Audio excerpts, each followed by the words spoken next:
Buonasera, ben ritrovati su Radio Adige TV. Continuiamo con questa puntata di giovedì, continuiamo a parlare di infrastrutture, questa serata con la deputata di Forza Italia, Maria Paola Boscaini. Benvenuta.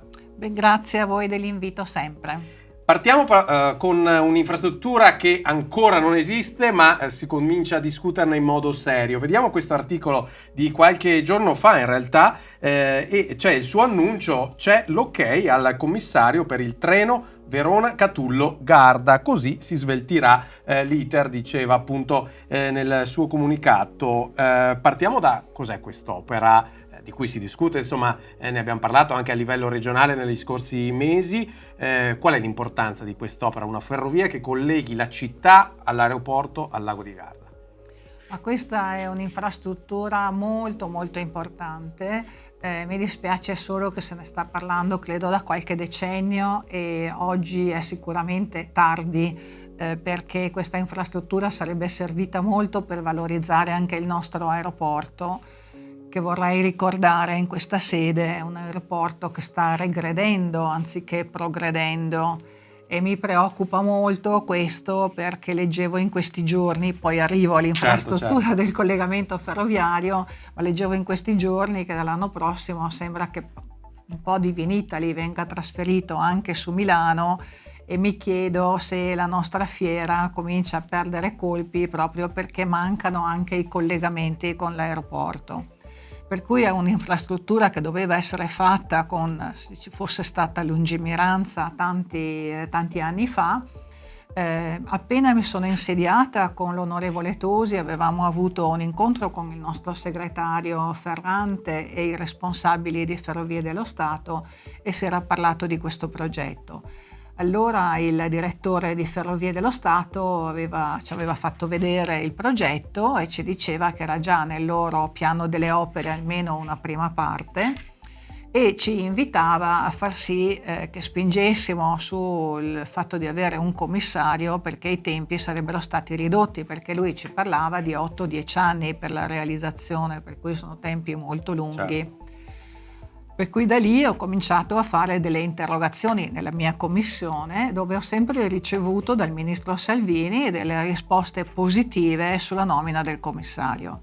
Commissione Trasporti alla Camera, che è la mia commissione, certo. Trasporti, infrastrutture, poste e telecomunicazioni.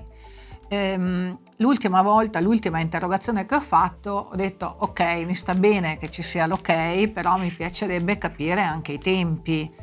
Siccome informalmente non ricevevo risposte, ho pensato di fare un'interrogazione scritta, conoscendo i tempi della nomina di questo commissario. Non mi è ancora stata data risposta ufficialmente, però ho visto la dichiarazione del ministro Salvini che ha nominato il commissario. A quel punto, quando ho visto pubblicata la nomina del commissario, mi sono sentita di ringraziarlo, perché oggettivamente, se vogliamo che questa infrastruttura cominci, che è veramente molto importante, il commissario accelererà i tempi, e mi auguro che invece di 8-10 anni ne servino la metà, insomma ne bastino la metà. È interessante anche perché poi nel progetto è previsto che non ci sia solo il collegamento con l'aeroporto, ma ci sia anche il collegamento dall'aeroporto ai parchi del Garda, arrivando fino a Bardolino.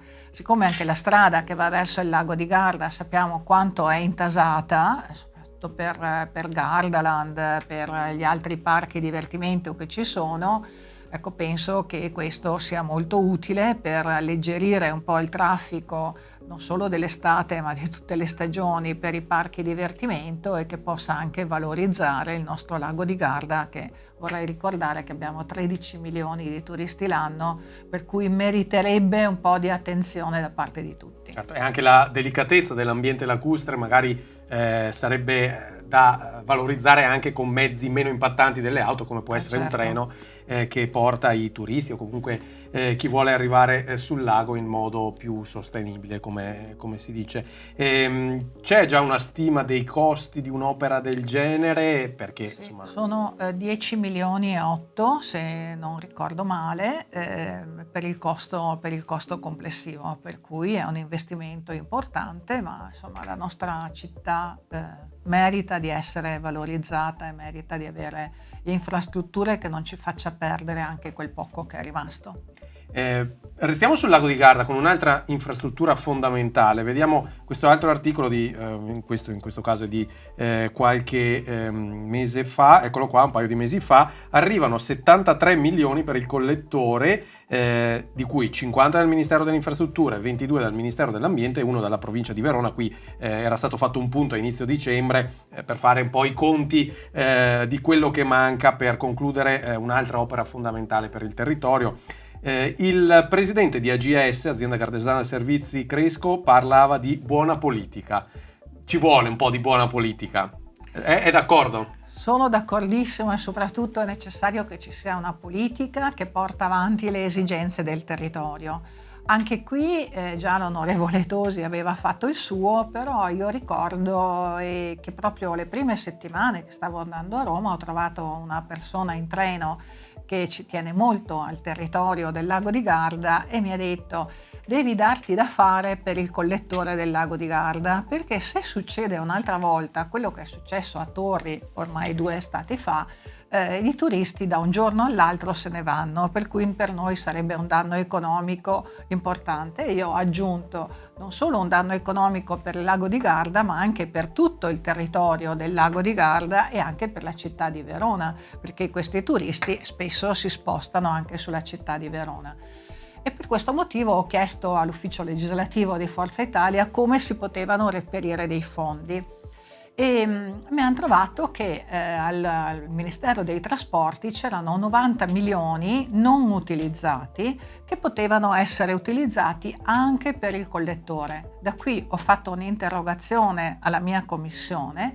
Il ministro mi ha risposto che effettivamente quei 90 milioni potevano essere utilizzati anche per il collettore, per cui ho fatto un emendamento alla legge di bilancio, un ordine del giorno, scusate, alla legge di bilancio 2024 e poi un emendamento che è stato accettato e si è messa in moto la macchina e ci hanno dato 50 milioni sui 90 milioni dal Ministero delle Infrastrutture. Contemporaneamente ci siamo attivati con il nostro ministro Pichetto Frattin, dove c'erano 100 milioni che arrivavano da un fondo dell'Europa, però questo fondo di 100 milioni doveva essere utilizzato per lo più per il sud, ma è riuscito a ricavare 22 milioni per il collettore del lago di Garda, per cui alla fine dal Ministero Infrastrutture e Ambiente sono arrivati 72 milioni per il collettore. Con un piano, tra l'altro, delle opere fatto proprio da AGS, con delle pianificazioni, per cui da qui al 2027 ci saranno anche i progetti esecutivi per poter realizzare le opere. Certo, anche qui appunto è importante la spinta del territorio e Sì. Anche AGS, bisogna dire, non ha mai fatto mancare le bacchettate a chi di dovere per ricordare appunto quest'opera fondamentale, di nuovo per l'ambiente delicato del lago di Garda. Sempre parlando di territorio e di diciamo infrastrutture importanti, lei è stata anche sindaco di Bussolengo, quindi ne abbiamo parlato anche l'ultima volta che è stata qui nei nostri studi. Ora è un po' dall'altra parte della barricata, da chi deve dare qualche risposta al territorio e non solo chiedere. Il territorio oggi cosa chiede? Il territorio, il suo territorio di riferimento, diciamo quello del Baldo, Garda, dell'entroterra lacustre. Ma intanto il territorio chiede che Verona non sia sempre ai margini dell'impero, e questo mi riferisco alle scelte politiche che sono state fatte dalla regione. Poi io sono fermamente convinta che chi come me ha l'opportunità di rappresentare i cittadini a livello nazionale debba valorizzare il territorio per cui opera, per cui sentire le istanze dei sindaci, dei cittadini e cercare di, per quanto possibile, trovare delle soluzioni. Ecco, quello che chiede il territorio è che Verona torni ad essere protagonista anche in ambito sanitario. La sanità nella nostra zona è stata veramente trattata malissimo, e infatti quello che a me piacerebbe chiedere appena ne avrò l'opportunità al nuovo governatore Stefani, che è stato con me anche in Parlamento e ho avuto modo di fare anche qualche chiacchiera con lui, è che adesso nella scelta dei direttori generali, sia per l'azienda ospedaliera che per l'ASL 9, vengano scelti dei direttori che possano collaborare tra di loro, che vengano anche attuate queste schede o riviste, ma riviste secondo le esigenze del territorio. Perché se è vero che oggi gli ospedali per acuti devono essere altamente specializzati e per cui per forza di cose devono essere anche ridimensionati o da essere specialisti proprio per quelle acuzie, è altrettanto vero che non esistono ospedali di comunità, non esiste assistenza sanitaria sul territorio. Voglio citare Bussolengo, che doveva diventare l'ospedale per tutte le riabilitazioni per tutta la provincia di Verona ed è ancora lì semivuoto. Doveva anche essere un supporto al pronto soccorso di Peschiera durante l'estate proprio per tamponare un po' il grande intasamento che si verifica su Peschiera, perché la viabilità è quello che è, e invece è rimasto lì che non si capisce ancora se è un pronto soccorso, se è un centro di primo soccorso o cosa sia. Per cui poi c'è tutta la day surgery, per cui quei piccoli interventi che possono essere fatti in giornata, anche perché vorrei ricordare che si sono spesi 13 milioni per le sale operatorie, per cui ci sono sale operatorie nuove che possono sicuramente essere utilizzate per gli interventi che comportano un giorno di ricovero o neanche un giorno di ricovero. Ecco, di tutto questo in 10 anni non è stato fatto assolutamente, 8 anni non è stato fatto assolutamente nulla. Per cui questo è quello che i cittadini chiedono: infrastrutture, chiedono sanità, perché la sanità è tornata veramente indietro nel nostro territorio. Ha citato la regione, quando è stata qui nei nostri studi qualche mese fa, non ha risparmiato qualche critica al presidente uscente, ormai uscito, Luca Zaia. Questo nuovo corso invece le dà più speranza? Guardi, il governatore uscente Zaia sicuramente è una persona che sa comunicare molto bene, è una persona simpatica. Da questo a dire che ha trattato bene Verona o Forza Italia c'è veramente tanto spazio, perché non è stato così. Su questo nuovo corso del nuovo governatore Stefani, io devo dire che proprio lunedì scorso ha fatto un incontro che a me personalmente è piaciuto molto, ma mi sembra dagli interventi che ho sentito sia stato apprezzato da tutte le forze politiche di maggioranza, compresa Fratelli d'Italia, perché ha voluto incontrare tutti i parlamentari e gli eurodeputati assieme a consiglieri ed assessori di centrodestra, perché lui vuole che ci sia un collegamento tra il territorio e la parte centrale, chi decide la parte centrale, in modo che progetti di legge, emendamenti, ordini del giorno siano anche condivisi con chi ci rappresenta in regione. Questo veramente segna un nuovo corso se si realizzerà concretamente. È stato detto che ci troveremo una volta al mese per ambito, no? Per ambito di competenza. Io ho detto che l'ambito delle infrastrutture è l'ambito della sanità, anche se non sono in commissione sanità, però mi interessa molto perché sono argomenti che sono proprio sentiti dai cittadini in modo preponderante. Forza Italia tra l'altro non aveva un assessorato negli scorsi 5 anni, ora ce l'ha e sta continuando a crescere sul territorio. Vediamo un esempio, questo è un articolo di un mesetto fa con l'inaugurazione della nuova sede del partito a Garda. C'erano anche dei candidati del territorio, insomma anche qui dell'ambito del lago, candidati alle regionali. Come funziona, come va questa crescita sul territorio? Noi alle regionali, il nostro segretario regionale onorevole Tosi ha voluto fare una lista competitiva per Verona e direi che è riuscito nel suo obiettivo, perché Verona e provincia ha portato a casa un ottimo risultato.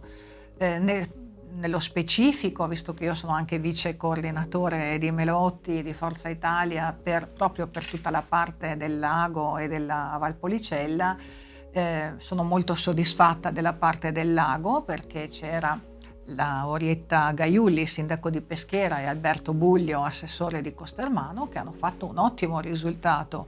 Alberto Buglio, che era un perfetto sconosciuto, è arrivato terzo e guarda caso Garda, Costermano e mi sembra anche Peschiera Forza Italia è il primo partito, per cui sono veramente, mi sembra che sia risultato importante, e quello che a me è piaciuto è perché ho visto che ci sono anche nel tesseramento ci sono tanti giovani del territorio che si stanno iscrivendo a Forza Italia.